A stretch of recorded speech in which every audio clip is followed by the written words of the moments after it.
Well, I think the first thing is feeding the baby. I mean, if you're breastfeeding, you're bottle feeding, and that in and of itself is a whole kind of an area that a lot of people are just clueless in and have to learn very quickly. And if it's not going right, figure out what to do and that's right where you away. want that close relationship because those first few days are so important, whether you're establishing breastfeeding or you're bottle feeding.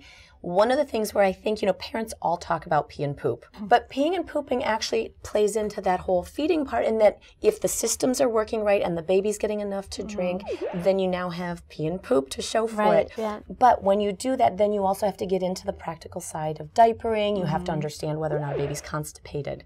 And those are the things where you really kind of... experience before I had my first, I'm sitting there watching him in his car seat, he's asleep, but he looked like he's really struggling. And I went to a class where the pediatrician was like, yeah, most of us don't witness other people going.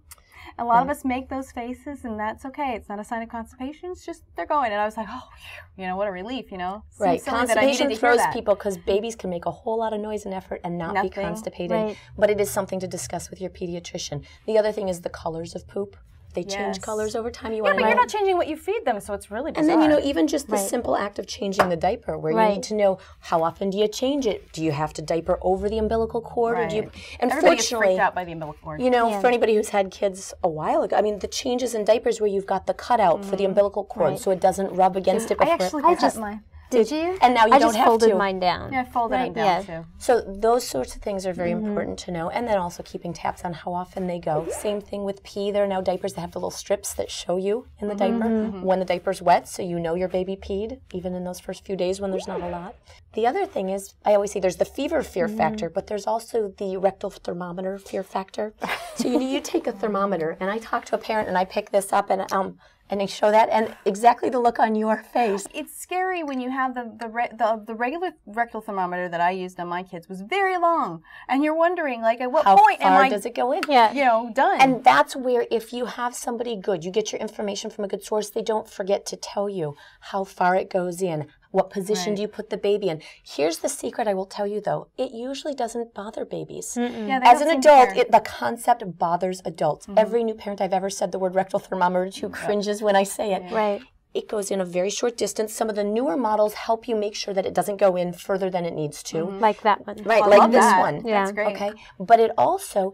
I've done this enough times on babies who are sleeping who don't even wake up. Right. It does not hurt them. Now, on the flip side of that, rectal temperatures are the gold standard for newborns. Well, they're just the most accurate. You can't get it in their mouth, and their armpits are not as accurate. Well, and accuracy is what you want. In the newborns, the take-home message is, get comfortable with a rectal thermometer.